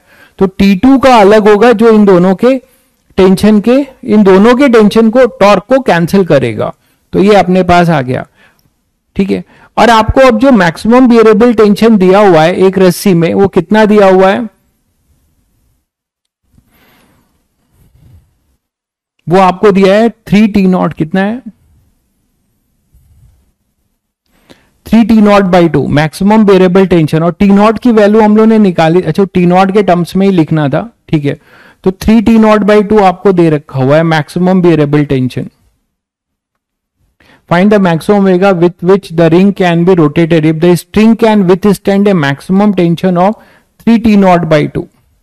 ठीक है, तो 3T0/2 कौन हो सकता है भाई, आपको पता है कौन हो सकता है, T2 हो सकता है। तो T2 जो होगा यहाँ पे 3T0/2 कर लो, तो यहां से आपको मिल जाएगा, मतलब एक तरीके से T2 की वैल्यू आपको दे रखी हुई है 3T0/2। ठीक है, तो जब ये अपनी मैक्सिमा पे होगा तो T1 कितना होगा, T1 हो जाएगा mg माइनस T2 मैक्स। और mg तो नहीं दिया है, बहुत ज्यादा दिमाग लगना है इसमें, तो mg नहीं दिया है, लेकिन आप mg को T0 के टर्म्स में लिख सकते हो। यहां देखो इक्विलिब्रियम की जो कंडीशन थी, ये देखिए mg कितना है भाई, mg है 2T0। हमें mg नहीं दिया है, हम लोग सब लोग इसीलिए तो परेशान हो रहे थे कि वहां पे mg हमें नहीं दिया हुआ है, तो mg T0 के टर्म्स में यहां लिख सकते हैं पहले इक्विलिब्रियम से। 2 नहीं होगा, T2 माइनस T1 में देख लेते हैं क्या कह रहे हैं आप। बताइए। अच्छा 2 नहीं होगा, ओके, हाँ 2 तो कट चुका है, सही कह रहे हैं आप। तो यहां से T2 मैक्स पता है और mg जो है T0 के बराबर है, अभी हमने वहां से देखा, तो T1 भी आ जाएगा। mg को T0 पुट कर दो तो T0 के टर्म्स में आ जाएगा, क्या हो जाएगा, ये mg T0 है और T2 मैक्स कितना है 3T0/2, तो ये आएगा T0/2। तो T1 और T2 भी आ गया। अब T1 और T2 आ गया, उसको यहां पुट कर दो, आपको ओमेगा मैक्स मिल जाएगा, क्योंकि आप T2 मैक्स लिख रहे हो। तो फाइनली आपको ओमेगा मैक्स मिल जाएगा, क्या हो जाएगा, T2 minus T1 equal to QB omega max लिखने जा रहा हूं मैं, क्योंकि मैं maximum value maximum omega max पे T2 मैक्स होगा और उसके कोरस्पॉन्डिंग T1 भी हमने निकाला है, तो मैक्सिमम पे हम सब कुछ करने जा रहे हैं। तो T2 कितना है मैक्सिमम, 3T0/2 माइनस T1 कितना था जब ये T2 मैक्सिमम था, तो T0/2, तो ये हो जाएगा T0/2 equal to QB R²/D omega max square. तो यहां से आपको मिल जाएगा T0 केवल, तो T0 DT0 upon QB R²। Check करिएगा भाई, सभी लोग बताइएगा, ओमेगा मैक्स अंडर रूट। एक बार प्लीज कैलकुलेशन चेक करके कंफर्म करिएगा सब लोग।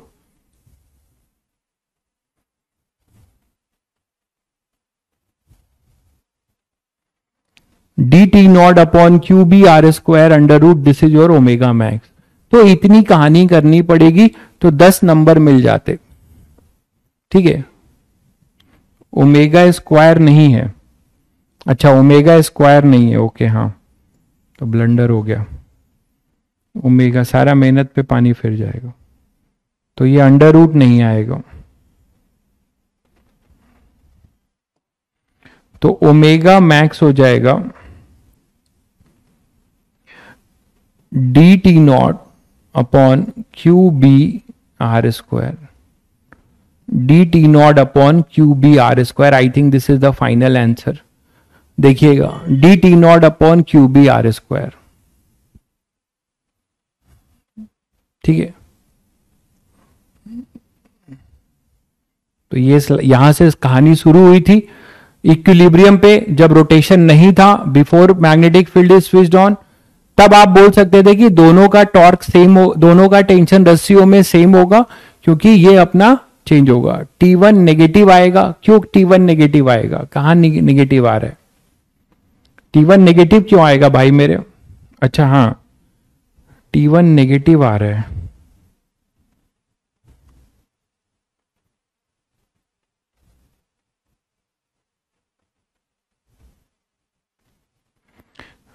T2 minus T1 equal to this.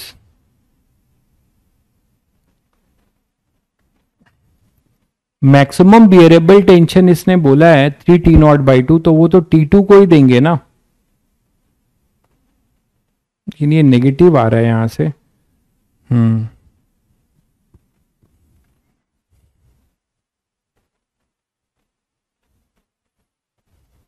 तो T1 को मैक्सिमम देंगे क्या भाई?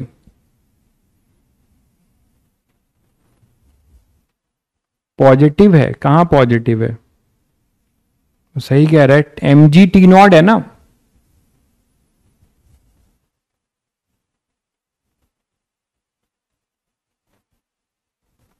T1 प्लस T2 mg था।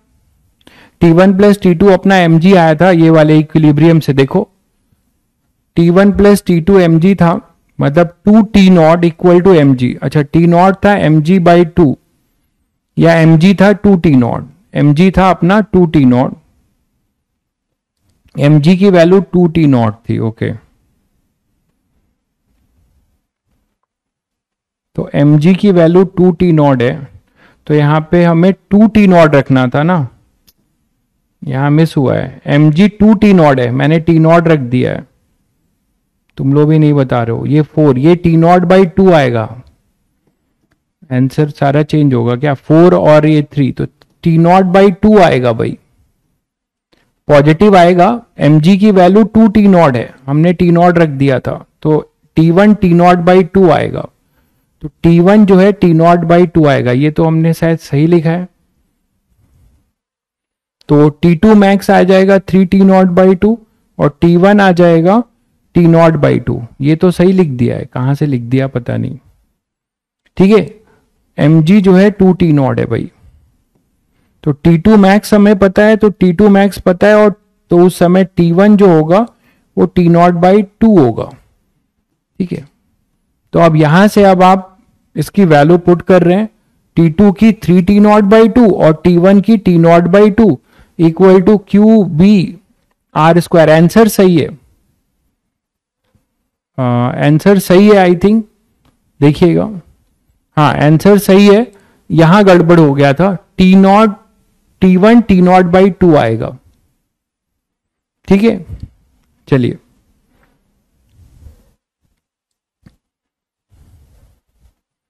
नेक्स्ट एक और अच्छा क्वेश्चन एडवांस का आया हुआ है, वो देखते हैं।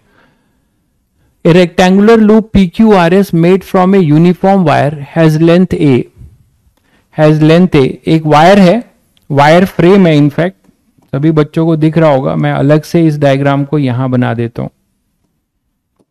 थोड़ा बड़ा करके।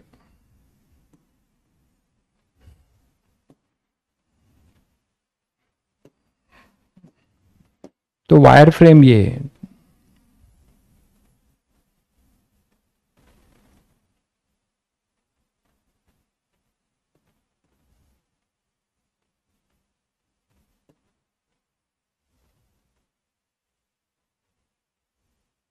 एक वायर फ्रेम है, और ये वायर फ्रेम इस प्लेन में रखा हुआ है। प्लेन आपको दिख ही रहा है, प्लेन कैसा है ये देखिए, y, x और z। ठीक है, और ये रेक्टेंगुलर वायर फ्रेम है PQRS। a और b इसके डायमेंशन है, a और b इसके डायमेंशन है। ये अपना a है और ये b दिया हुआ है, और वायर फ्रेम है PQRS। ठीक है, ये अपना शायद क्या था, y था, ये z था और ये x है। ये आपको एक्सिस दी हुई है, देखिए x, y और z। PQRS, a और b इसके डायमेंशन है। अब इसको आप यहां हिंज कर रखे हो, ये हिंज्ड है। हिंज का मतलब समझते हैं सभी लोग, मतलब ये ऐसे है, ये इसके अबाउट ऐसे घूम सकता है ना। पी क्यू के अबाउट हिंज्ड है, मतलब ये ऐसे घूम सकता है। तो पी क्यू के अबाउट ये हिंज्ड है, पी क्यू के अबाउट ये ऐसे घूम सकता है, मतलब ये जो वायर है ये एक्स वाई प्लेन में आपकी तरफ है ऐसे, और ये इस तरीके से ऐसे घूम सकता है, ये ऐसे घूम सकता है, देख रहे हैं, ठीक है। पी क्यू के लॉन्ग घूम सकता है। अब आपने क्या किया, take the vertical upward direction है जेड एक्सिस, वो सब दिया हुआ है। एक आपने यूनिफॉर्म मैग्नेटिक फील्ड इसमें स्विच ऑन कर दिया, 3i cap plus 4k cap B naught exist in the region. The loop is now release and found to stay in the horizontal equilibrium. लेकिन अभी भी ये हॉरिजॉन्टल इक्विलिब्रियम में रहता है, ये हॉरिजॉन्टल इक्विलिब्रियम में रहता है। तो what is the direction of the current I in P Q, आपको कुछ करंट इसमें फ्लो कर रहा होगा, तो उसका डायरेक्शन बताना है। पी क्यू में, पी से क्यू की तरफ होगा कि क्यू से पी की तरफ होगा, जिससे कि मैग्नेटिक फील्ड के स्विच ऑन करने के बाद भी ये ऐसे इक्विलिब्रियम में पड़ा रहे, रोटेट ना हो। अब सभी बच्चे ये जानते हैं कि कोई करंट कैरिंग लूप है, उसको मैग्नेटिक फील्ड में रखेंगे तो टॉर्क लगेगा, लेकिन वो अभी भी जो है ऐसे ही पड़ा हुआ है। अब आप दिमाग लगाओ, इसका मतलब दो टॉर्क होंगे, एक मैग्नेटिक टॉर्क होगा और एक टॉर्क ऑब्वियसली सभी को पता है किसका होगा, ग्रेविटी का। दोनों एक दूसरे को नलीफाई करेंगे, तभी तो इक्विलिब्रियम में पड़ेगा, नेट टॉर्क जीरो होगा। उसके लिए करंट की डायरेक्शन क्या होगी, ये आपको पहले बताना है। तो देखिए, ये जो करंट की डायरेक्शन अगर आपको सोचनी है, तो सबसे पहले आप ये देखिए कि एक्सटर्नल फोर्स के नाम पे कौन पड़ा हुआ है। एक्सटर्नल फोर्स के नाम पे इसका ग्रेविटी का फोर्स, ये अपना एक्सिस ऑफ रोटेशन बताया इन्होंने कि ये घूम सकता है किसके अबाउट, पीक्यू के अबाउट घूम सकता है। तो पीक्यू के अबाउट ग्रेविटी जो लगेगी, ग्रेविटी तो हमेशा वर्टिकल लगती है भाई, तो ग्रेविटी ऐसे लगेगी mg, और ये परपेंडिकुलर है, ये कितना दिया हुआ था इन्होंने a, और ये था b, तो ये ऑब्वियसली a/2 हो जाएगा। ये अपना यहां से ये डिस्टेंस कितना है, a/2 है। तो सेंटर ऑफ मास से ये जो पॉइंट है,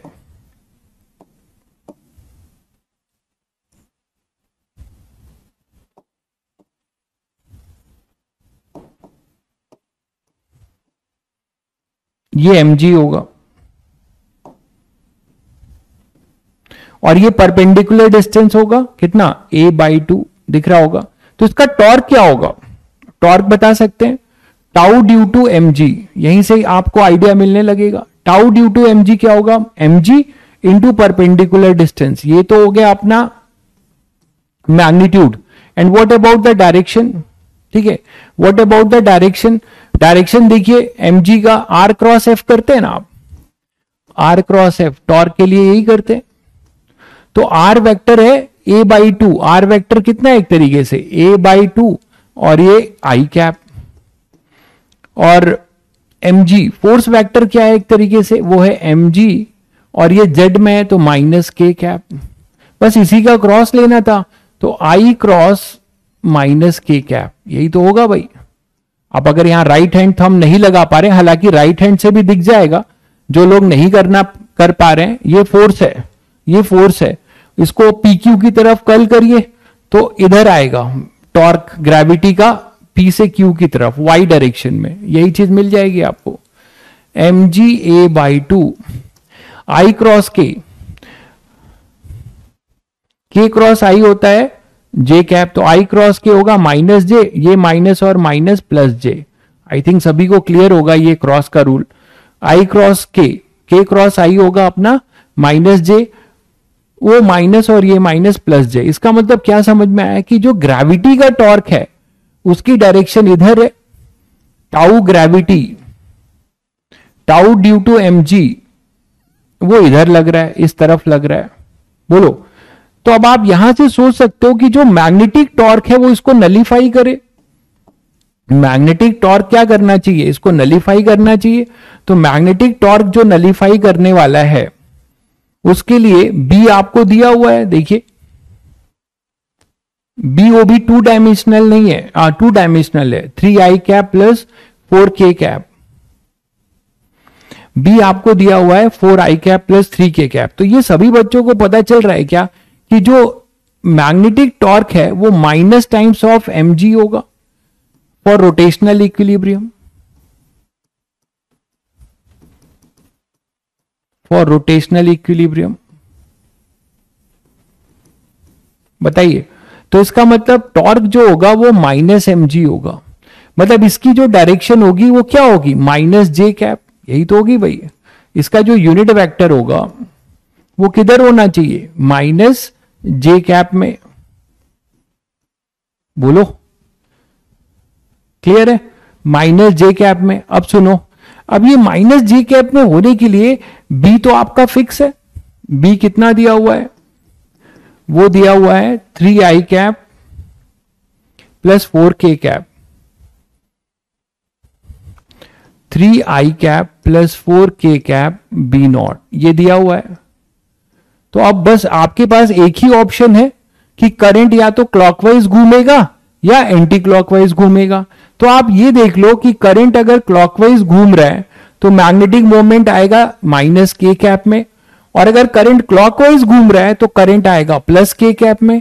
तो किस वाले से आपको टाउ बी माइनस जे कैप मिल रहा है, किस वाले से आपको टाउ बी माइनस जे कैप मिल रहा है। ये देखिए, के कैप, के क्रॉस के तो जीरो होगा, यहां पे आई के साथ के होगा, एक बार आई के साथ या तो प्लस के कैप होगा का क्रॉस या एक बार माइनस के कैप। तो आई क्रॉस एम क्रॉस बी करते हैं ना, तो आपके पास एम क्रॉस बी में एम की डायरेक्शन या तो प्लस के कैप, तो प्लस के क्रॉस आई होगा।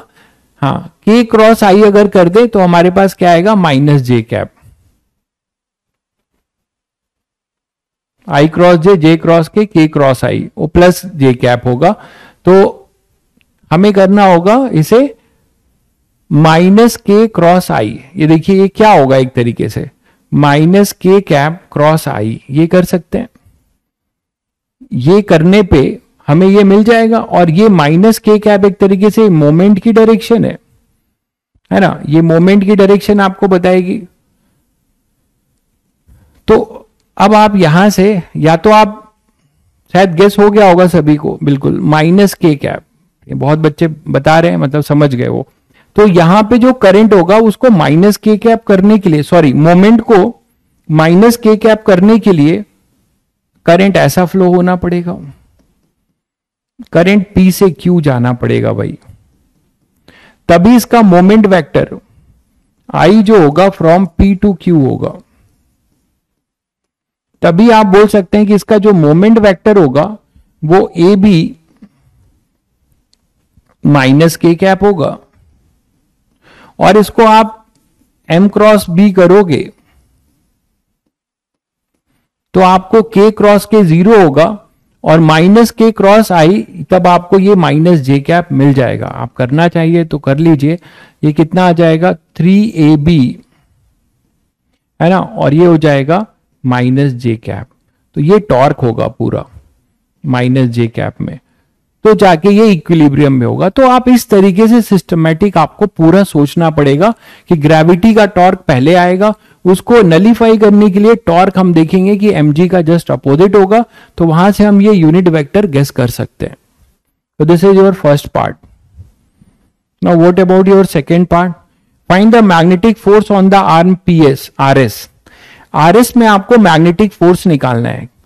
नेट लूप में नहीं पूछा है, नेट लूप में मैग्नेटिक फील्ड अगर यूनिफॉर्म है तो नेट फोर्स जीरो होगा, but it is asking for RS, तो RS के लिए निकाल लो। RS के लिए क्या कर सकते हो, केवल RS वायर में L वेक्टर क्या होगा, F ऑन RS क्या हो जाएगा, L RS vector I L RS cross B, simple.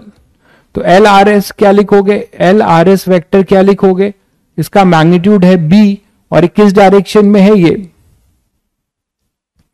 ये किस डायरेक्शन में है, माइनस जे कैप। और B वेक्टर आपको पता ही है, B वेक्टर कितना है, पूरा 3i cap plus 4k cap B not. इसी का क्रॉस ले लीजिए, इसी का आप क्रॉस ले लीजिए, तो क्या मिलेगा आपको, जे क्रॉस दो डायरेक्शन में मिलेगा,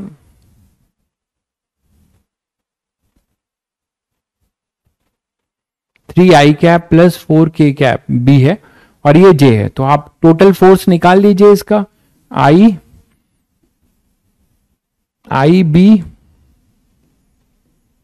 बी माइनस जे कैप क्रॉस ये आएगा थ्री आई कैप प्लस फोर के कैप, और बी नॉट को तो बाहर ही ले लेता हूं।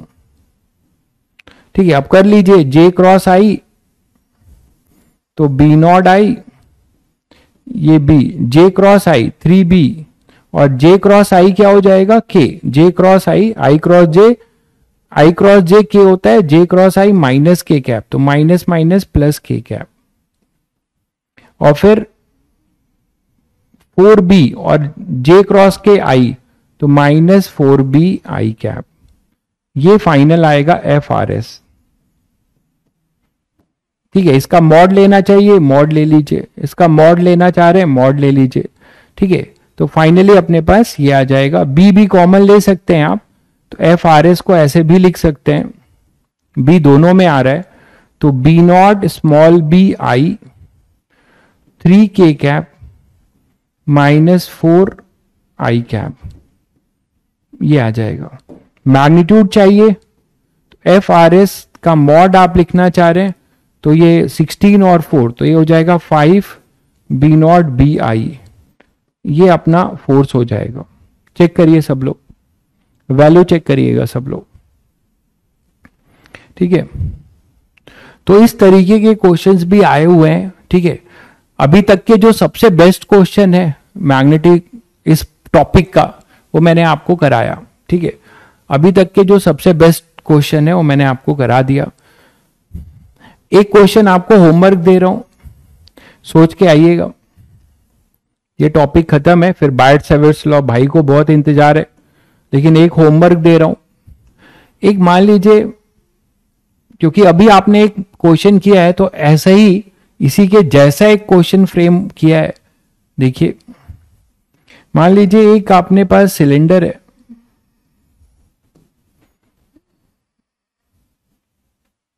ठीक है, और ये जो सिलेंडर है ये किसी इंसुलेटेड यहां स्ट्रिंग से बंधा हुआ है।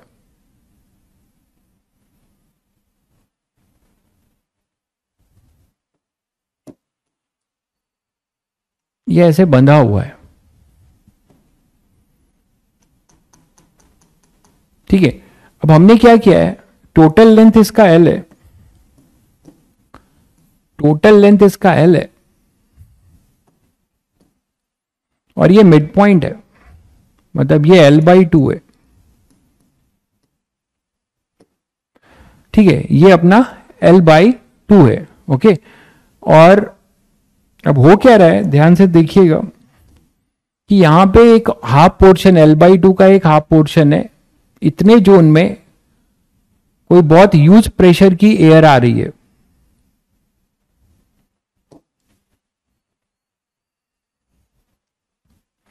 मतलब इतने पोर्शन में एल बाई टू में यूज पोर्शन की यूज विंड ब्लो या कुछ भी बहुत तेजी से कुछ एयर आ रहा है, एयर ब्लो कर रहा है, एयर ब्लो कर रहा है,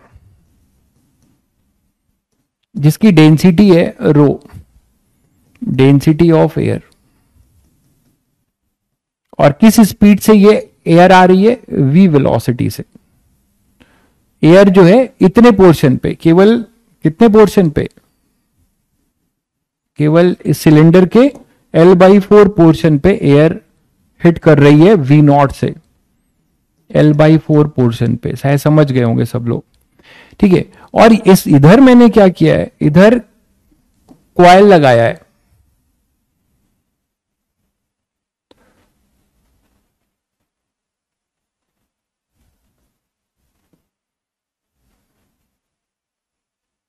इधर मैंने कॉइल लपेट दिया है।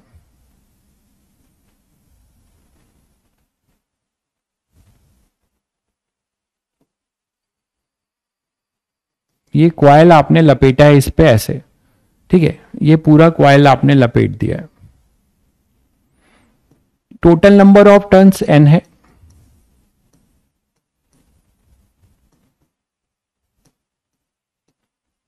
Total number of turns n है, ठीक है। और इस साइड से देख रहे हो, सेंटर C से देख रहे हो, तो करंट आपको ऐसा दिख रहा है, ये I है। अब ध्यान दीजिएगा, यही I हमें बताना है कॉइल में, जिससे कि ये पूरा सिलेंडर इक्विलिब्रियम में रहे, ठीक है, ये पूरा सिलेंडर इक्विलिब्रियम में रहे। और यहां पे एक मैग्नेटिक फील्ड है,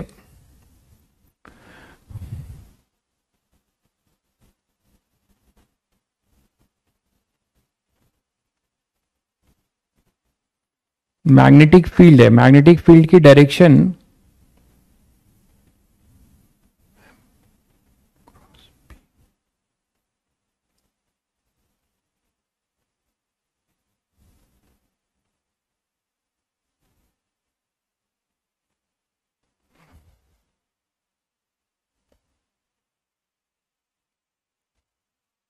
हाँ ठीक है, तो मैग्नेटिक फील्ड की डायरेक्शन इधर दे रहा हूं, इसमें एक मैग्नेटिक फील्ड स्विच्ड ऑन है, ऐसे इस डायरेक्शन में मैग्नेटिक फील्ड है, ठीक है। बी अपना इधर है, बाकी सब जो कांस्टेंट्स हैं वो आपको कांस्टेंट दिए हुए हैं, वी एल बी, इसी के टर्म्स में आंसर बताना है। तो आपको बताना है find I so that cylinder is in equilibrium. Radius R ले लीजिएगा, है ना, ये रेडियस आपको आर दिया हुआ है, ये रेडियस आपको आर दिया हुआ है, सारे कांस्टेंट दिए हुए हैं। मास एम ले लीजिएगा, उसकी जरूरत पड़ेगी नहीं ऐसे। Find I so that cylinder is in equilibrium. तो सिलेंडर इक्विलिब्रियम में रहे, इसके लिए आई बताना है। शायद सब लोगों को क्लियर हो जाएगा। बहुत बढ़िया भाई, बहुत बढ़िया रौनिक, बहुत बढ़िया, सही कह रहे हैं आप, आपने पकड़ लिया है, आप कर ले जाएंगे, वही है। लेकिन उसमें भी थोड़ा सा कुछ गलती कर सकते हैं, कल बताऊंगा, देखिएगा। बी का direction out of plane, B का डायरेक्शन आउट ऑफ प्लेन ने, इससे भी पर्पस सॉल्व होगा, आप करके देखिएगा। मैंने बी का डायरेक्शन, अच्छा नहीं नहीं रुको, क्या लिया है मैंने, सही कह रहा हूं, ये तो यहां टॉर्क लगेगा ही नहीं, यहां टॉर्क तो लगेगा ही नहीं, दिमाग पैदल हो गया आज, टाइम भी काफी हो गया। तो आई हो गया, मैग्नेटिक फील्ड की डायरेक्शन इनवर्ड ले लीजिए, सही कह रहे हैं आप। तो फिर आपके पास नहीं,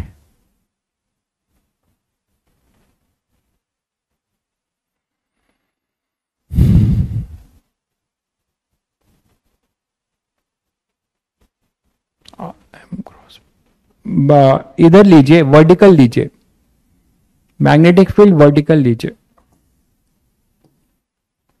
मैग्नेटिक फील्ड वर्टिकल लीजिए, अब देखिएगा हो जाएगा। मैग्नेटिक फील्ड वर्टिकल लीजिएगा, है ना, मैग्नेटिक फील्ड वर्टिकल लीजिएगा। हाँ, सिलेंडर इक्विलिब्रियम में, मतलब ये इनिशियली स्टेट है, ये सारा कुछ ऐसा ही है, इनिशियली ही है, ये यहीं से शुरू करना है इसको। हाँ भाई रौनिक, कर लिया आपने, ठीक है, इफेक्टिव एरिया सही है, अब आप कर ले जाएंगे, बहुत बढ़िया भाई, आपने मतलब अच्छा सोचा है, अगर आपने पहली बार में ही सोच लिया है तो बहुत अच्छी बात है, अगर कर रखे हैं तो अलग बात है।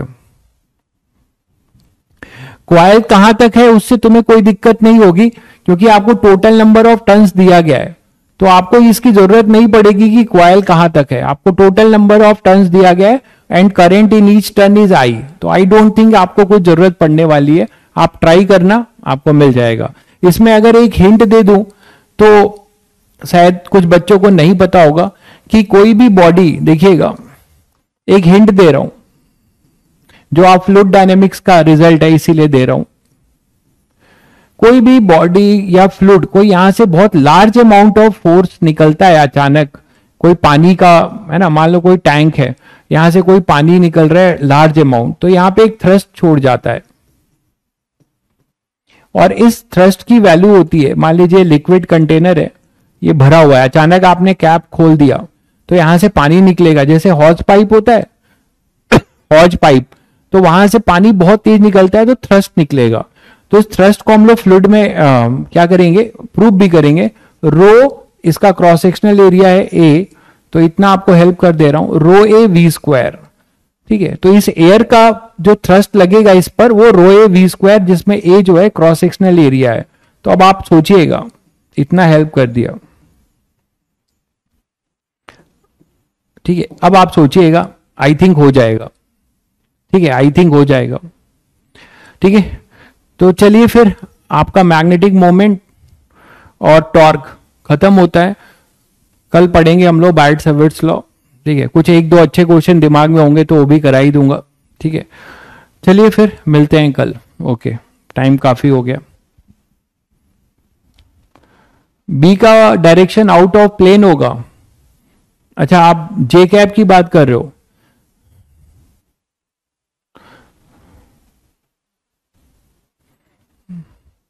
नहीं नहीं नहीं नहीं, आप करके देखिएगा, आप करके देखिएगा, आप कंफ्यूज हो रहे हैं। इसका जो फोर्स का डायरेक्शन होगा, इसका डायरेक्शन, वो आप करके देखिएगा, डायरेक्शन में आप कंफ्यूज हो रहे हैं, एक बार कर लीजिएगा, बिल्कुल सही है क्वेश्चन, ठीक है। कल करेंगे फिर, नहीं तो बिल्कुल सही है, आप करके देखिएगा एक बार। मैंने जो लिया है उसके अकॉर्डिंग जो है बी का आउट ऑफ प्लेन होने की जरूरत नहीं पड़ेगी, आई थिंक। कल करेंगे, नहीं तो फिर देखेंगे।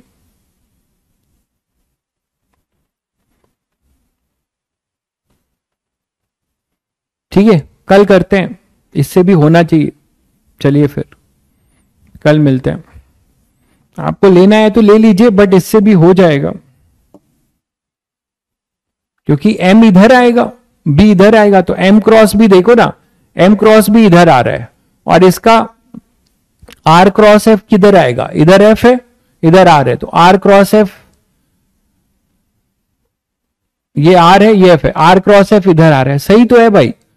आर क्रॉस एफ इसका माइनस के कैप में, एम क्रॉस बी इसका प्लस के कैप में, दोनों इक्विलिब्रियम में रहेंगे, क्या दिक्कत है? ठीक है, बिल्कुल सही है, बी का डायरेक्शन, बी का डायरेक्शन सही है, आप चेक करके देखना, ठीक है। चलिए फिर, आधा क्वेश्चन तो खैर सॉल्व भी हो गया लोगों की डिस्कशन करते करते, ठीक है। चलिए मिलते हैं कल फिर।